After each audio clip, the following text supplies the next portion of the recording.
You need winners? Let the Sports Advisor show you how to make money. General Manager Al DeMarco, a former sports reporter and contributor on Fox Sports, MSNBC, and Comcast Sports TV, brings over 25 years of handicapping experience to the table.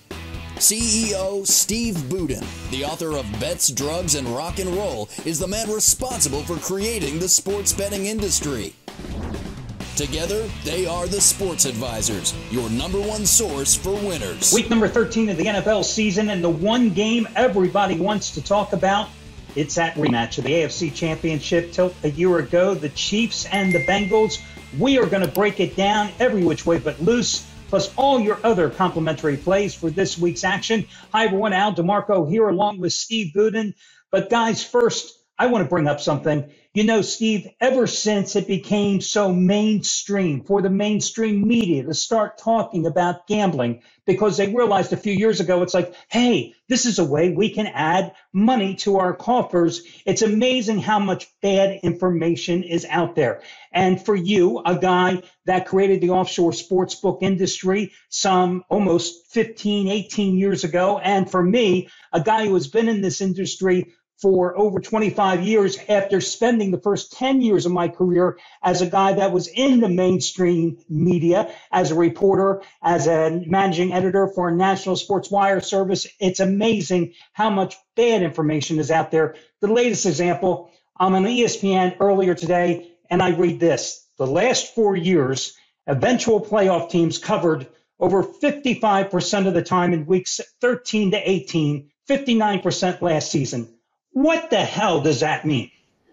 Well, 55% is a loser. You know what I mean? So, like, you know, what good does that do you? Al, the big difference between you, who's worked as a journalist on TV, on radio, in print, and everyone else that they've got on TV now that claims to be a journalist as well, is while you were covering the games, you were betting on them. You were a gambler. So you understood what a gambler wants to see, what a gambler wants to hear, and what a gambler wants to talk about. And when you speak about the games to a gambler, it's nirvana, because they're hearing themselves speak, in a sense. They're hearing another gambler who understands gambling break down a game. Me, the same. I was a bookmaker.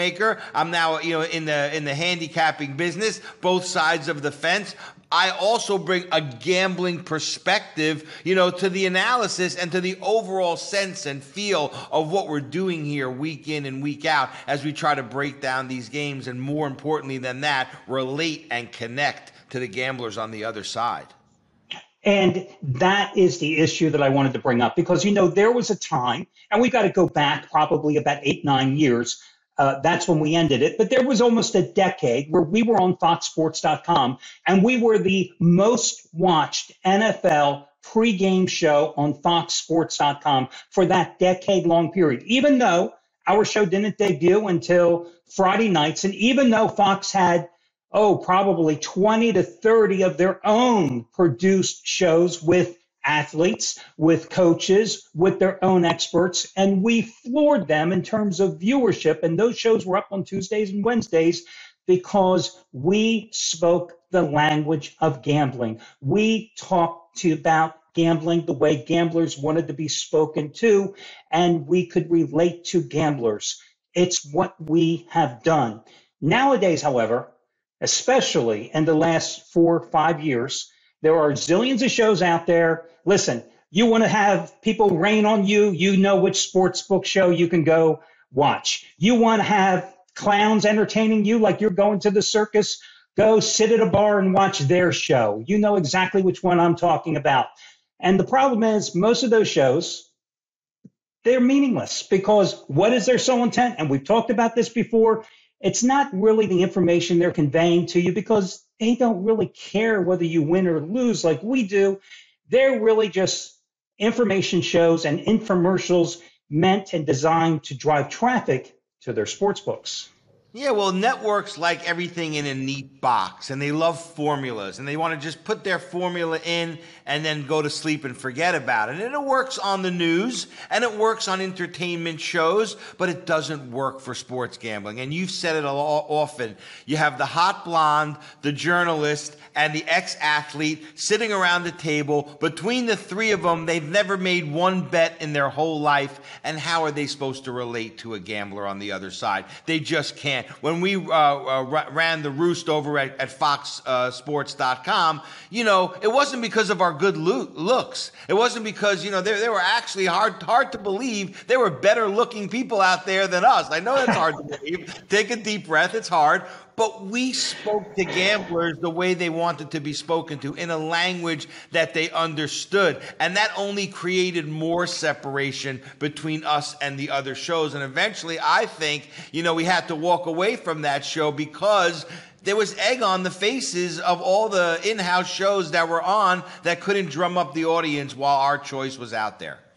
No, you're 100% right, because there was a time when we were doing 80, 90,000 views, and their in-house shows were doing a couple of thousand to 10,000, and it looked bad, especially since we were being launched on Friday nights and their shows were up on Tuesday mornings. But hey, listen, in this politically correct world that we were here, I just want to clarify one thing that you said about shows nowadays that usually have the ex-jock, have the journalist, and the hot blonde.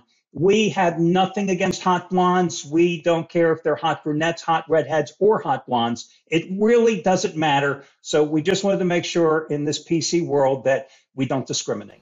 And I was going to say 1 out of 3 isn't bad. I keep the hot blondes and then put me and you in there and we're good. You didn't like, okay, I didn't dye my beard today. I ran out of Just for Men because they're not sponsoring the show like they should have. But, I got a little bit of red, a little in the brunette here going. But anyway, listen, guys, maybe you can tell I'm kind of in a pissed off mood today, but I'm awake. So let's get to the first game here on the board. I will tell you this.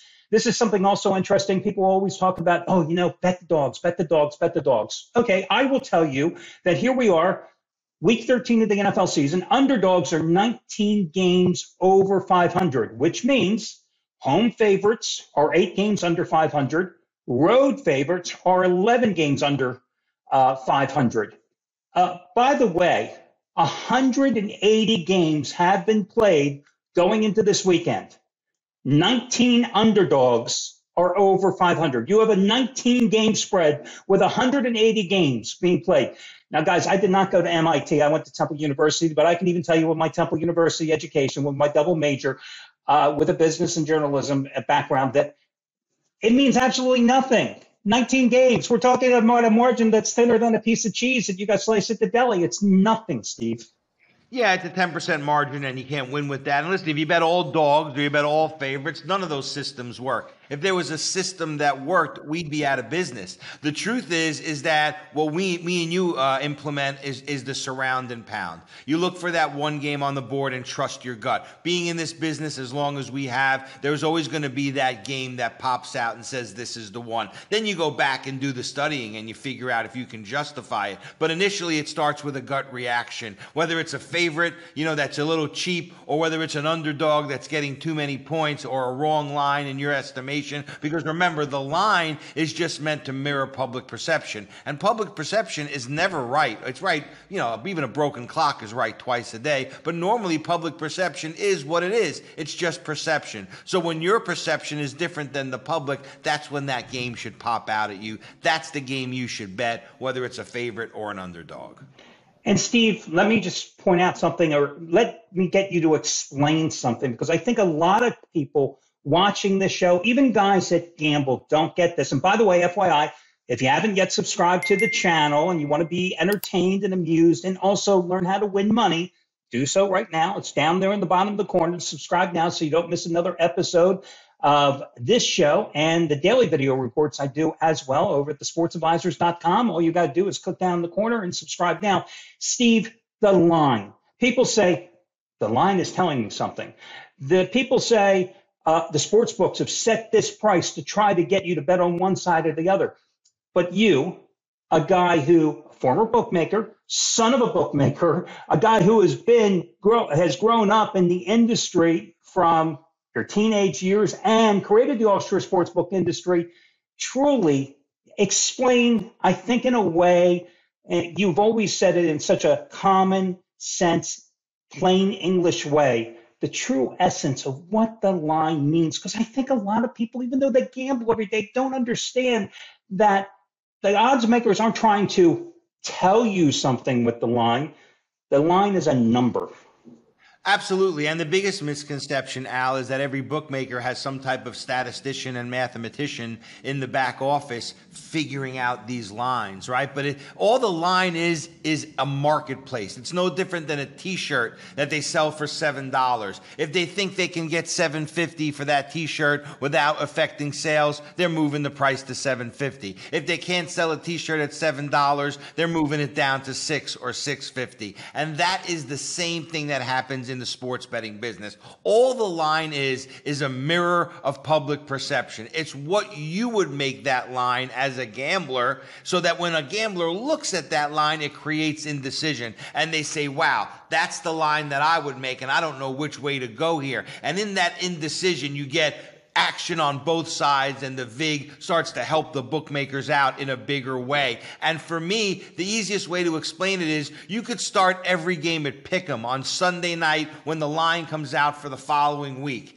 And if every time somebody bet, you move the line in the direction that they bet, by the time Sunday came around, the following Sunday, which is when most games are being bet, you'd have the right line. And the right line doesn't mean accurately predicting the final score. It means accurately predicting what the gambler thinks that line should be, so that when he looks at it, he goes, that is what they're trying to accomplish, not the one game out of 16 that lands right on the number and everybody goes, these bookmakers, they know everything.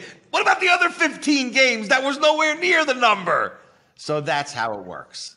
That is and I hope you guys back up, play that little segment for 90 seconds again, and listen to what Steve has told you, because he has basically been singing that little refrain for the last 20 years every time I've asked him that question. But yet I continually hear guys say, mistakenly, the odds makers are trying to tell me something. Yeah, they're trying to tell you something. It's like, spend some more money, spend some more money. It just blows my mind. Or like you said, Steve, it's like, these guys know something.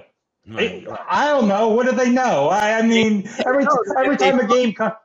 They know that if they charge you 11 to 10 when you lose and pay you even money when you win at the end of the year, they're in a good business. That's what they know. Crazy stuff. Okay, listen, guys, I hope this is the difference. This is why Steve and this is why we had the #1 rated show on FoxSports.com for all those years, because unlike the girl that knows nothing that's eye candy, unlike the ex-jock who most of these guys know nothing, and unlike the paid journalist who really has come late to the dance, they don't understand gambling like we do, because we've been doing this all our lives. And that doesn't necessarily mean we win all the time, because, again, anybody who claims they win all the time, they're the same guys, honest to God. When they tell you the sky is blue, make sure you look up twice to double check and confirm that.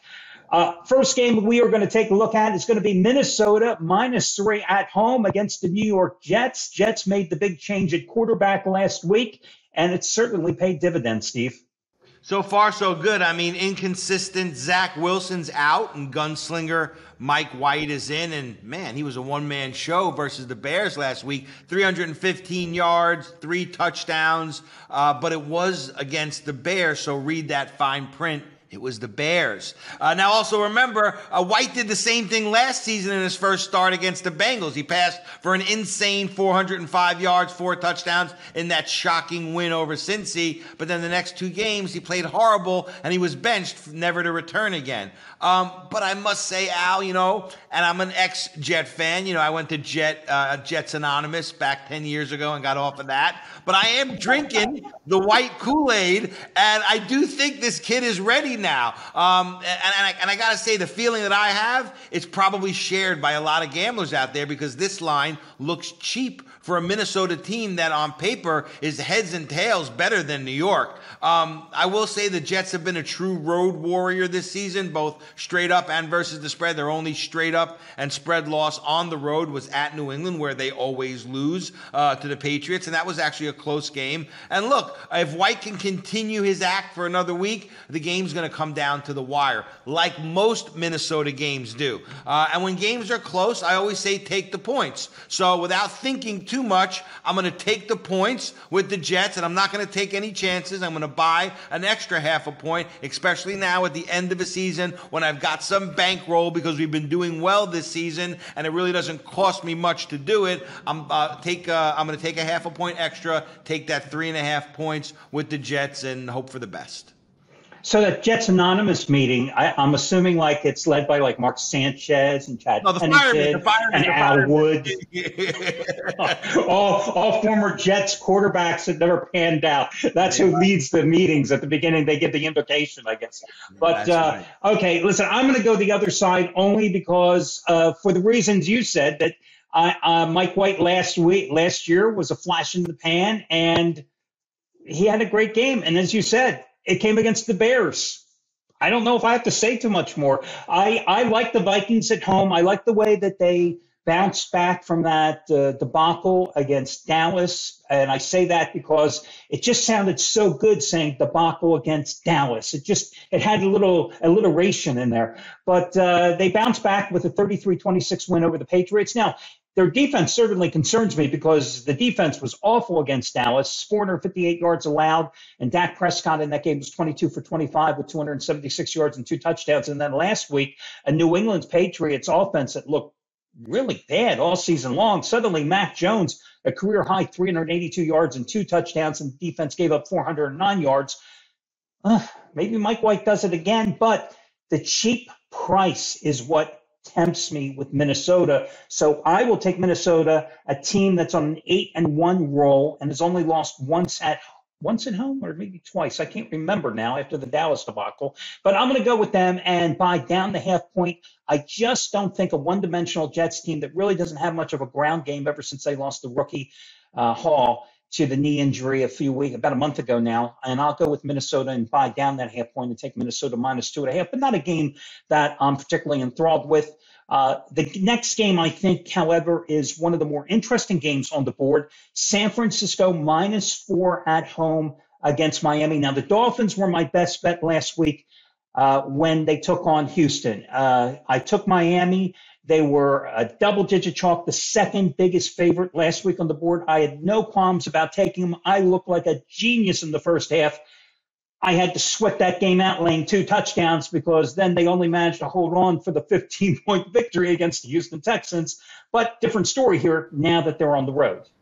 Yeah, and I live in Miami, Alan. I'm trying to stay unaffected by all the Dolphin fever around me here in Miami. Dolph fans are pumped up, and for good reason. The question in this game is, can the Dolphins become the first team to score in the second half against the Niners since week 7? This is a San Francisco team that's pitched 4 straight second half shutouts, and that being said, Tua has got the talent and he's got the arsenal to do it.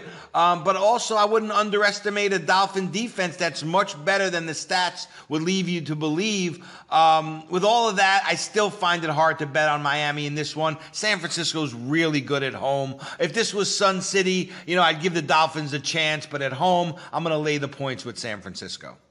I'm with you, too, because as much as I love the Dolphins last week is how much I love San Francisco this week. Now, I will grant you that San Francisco's prowess defensively is impressive. But then again, they beat the Rams, the Chargers, the Saints, and Rams, Chargers, Saints, and Cardinals. 4 teams that are combined 17-29. And they certainly looked listless, which is a tough phrase to say any way you put it in one sentence, in that 13-0 win over the Saints this past Sunday. But I will give them a mulligan because they had a short week coming off the Monday night win in Mexico City. So maybe the traveling and the short week combined to give them that performance. But the one thing that I liked about Miami last week at home against Houston is because they were at home. And that Miami defense, it's night and day. A defense at home that's giving up about 15 points a game on the road is giving up 32.8 points. And even though Miami, the offense has been great, only team in the NFL this year to score 30 or more points in 4 straight games. And the Dolphins have won 5 in a row, but they've beaten the Steelers, the Lions, the Bears, the Browns, and the Texans. Those 5 teams are combined 16, 39, and 1.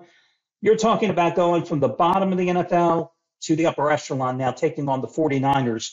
And their defense is for real. They, being the 49ers, as you said, the 4 straight second-half shutouts. And I think a significant injury you have to be aware of here is that the Dolphins starting left tackle, Taron Armstead, who's been in and out of the lineup all season long because of a toe injury, suffered a pec injury in the second quarter against the Texans. Tua was sacked 4 times in that game. If he's out any considerable time, that 49ers defensive line, it could be a long day for the Dolphins quarterback. So I'm going to go with the 49ers and buy down the half point at them at -4. They're 4-1 straight up and against the spread at home this season. In fact, I think they've covered 8 of their last 9 going back to last year. So I'm with you. I'm going to go with San Francisco. And I think that a lot of people that were buying into Miami, they may buy into Miami again here, and I'll go against them and go the other way, which leads us to the big game, Kansas City. Are you surprised the Chiefs are a 2-point road favorite in this double revenge rematch against the Bengals? I'm not, I'm big on the Chiefs. I think that, they get hot right at the right time. They can right a lot of wrongs and solve a lot of sins that they had throughout the season. And all of a sudden, as other teams are dropping off, because this has been a season, Al, where the one thing you can't do is fall in love with your favorite team because they will let you down. And we've seen that happen time and time again with teams that through week 6 look to be really good. And then all of a sudden, we're missing in action. And I think Cincinnati beat one of those teams, the Tennessee Titans, last week. I think they're overrated. I don't think that's a real big deal. And they also knocked the Chiefs out of the Super Bowl last year, and I don't think KC has forgotten that. Now, it's also true that Kansas City also beat a nobody last week with the Rams, so they don't get any bonus points for that either. So I think this is a good line. To get back to your question, I think it's the right line. If you believe this is the same Bengals team from last year that all of a sudden has woke up from a coma, then bet them and bet them hard. I don't. I'm going to take the Chiefs minus the 2.5. It's a difficult game. I've always said that there's nothing wrong with admitting when you're handicapping a game that you don't know which way to go. I've also said, and I have a video about it on our home site in the video vault, that marquee games are often the hardest ones to handicap and wager on, that often it's better just to watch them on TV. And that's what I'm going to do with this game. I watched what happened last year. The Bengals rallied for the 34-31 game in the regular season, and Burrow was just amazing. 30 for 39, 466 yards, 4 touchdowns. Jamar Chase had 11 of those receptions for 266 yards. And then in the AFC title game, it was the Bengals, of course, earning the trip to the Super Bowl with the 27-24 win in overtime as they rallied from 18 down, as everybody remembers it, bet on Kansas City to force overtime and then winning it in the extra session. Now, Jamar Chase has been out with a hip injury. He did practice starting last week. He did not play in the Tennessee game. They hope he will be back this week. Joe Mixon didn't play last week against Tennessee. They're running back. Still in concussion protocol as we record this on Wednesday morning. I do worry that Kansas City is a one-dimensional offense. I have to be honest, I always love taking the Chiefs, but the Chiefs have just been a cash burner all season, where you have the Bengals, who along with the Titans and the New York Giants are the 3 best teams in the NFL against the spread this year at 8-3 versus the odds makers. So I don't know. I mean, the Bengals have just been on quite a good roll, but what can I tell you? I don't know which way to go here. Bengals have actually covered 16 of 19 since last year, 16 out of 19. Forget about all those other trends we joked about at the beginning of the season. That's a moneymaker. So although my heart says Kansas City, I have no opinion on the game. I would much rather go to the next game and talk about the Sunday night game between Dallas and Indianapolis. Not a good matchup, but I think it offers a tremendous betting opportunity, even though the Cowboys are an 11-point favorite here. And listen, I'm one of these believers that Dallas is not as good as their fans would like to believe that they are, but I'm sick of getting, into arguments with Cowboy fans. But one thing we can all agree on, Cowboy fans and everyone, is that Indy is horrible. In fact, the only thing that's consistent about Indy is their offensive inconsistency. Look, they're tied for 30th in scoring. They were flat out ugly in the first half last week, 0 yards of offense in the first quarter. And that's the second time they've done that this season. Meanwhile, Dallas may not be elite, but their season is back on track. They do have a problem covering the spread, though, and that needs to be taken into consideration. It's a big spread for a team that's going to focus on the run, as they've been doing lately, versus a team in Indy that really isn't great at scoring. So I'm going to take the under here. I'm going to go under the posted total. Interesting. Yeah, 43.5, 44 points. I can certainly see that, because for Indianapolis to thrive, they've got to get Jonathan Taylor going and have that ball control offense, especially since Matt Ryan doesn't have a plethora of talented wide receivers and he can't go deep any longer. And he's going to be in tremendous pressure in the pocket with Micah Parsons and DeMarcus Lawrence coming through that offensive line, which has been porous all season for Indianapolis. So that's an interesting way to look at it. And you're right. The key to the Cowboys' success this year has been running the ball, especially with Tony Pollard pretty much taking over the number one spot most of the season because Zeke Elliott has been in and out.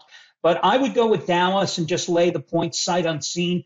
I was disappointed with them on Thanksgiving. I didn't use them. Minnesota was my best bet on Thanksgiving against New England. But I think a lot of people were on the Cowboys thinking that they would just roll big against the Giants.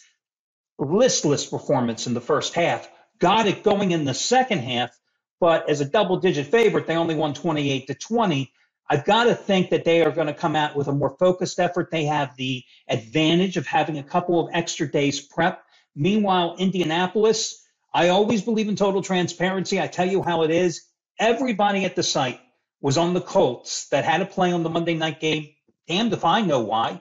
Oh, yeah, probably because they were playing the Steelers, who were equally as bad. But it came right down to the wire, and the Steelers won outright. But you have an Indianapolis team on a short week, now on the road, against a Cowboys team that has the benefit of the extra prep time. I think that plays into the Dallas Cowboys' advantage. So I can see the under, but I would rather go ahead and lay the 11 points because I think Dallas could win this one easily by 17 to maybe even 21 points in a big-time blowout. It might be the easiest game on Sunday. We shall see. That's what makes it horse racing.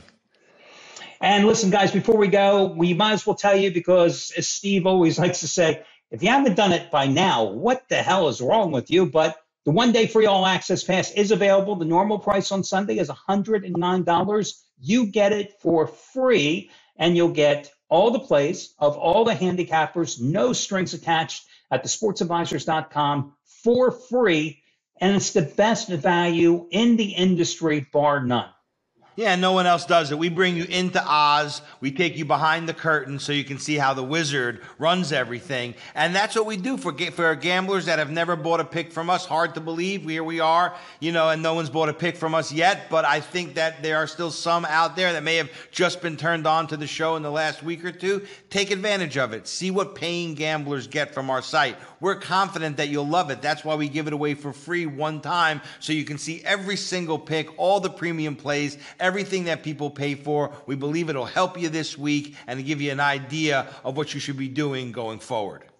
And guys, you get to pick the day. If you don't want it on Sunday, you can choose Championship Saturday if you'd like. And depending on the day you make the choice, you often get a bonus day as well, a 2-for-1 freebie. Check it out, the All Access Pass over at thesportsadvisors.com. Well, that'll do it for this week's show.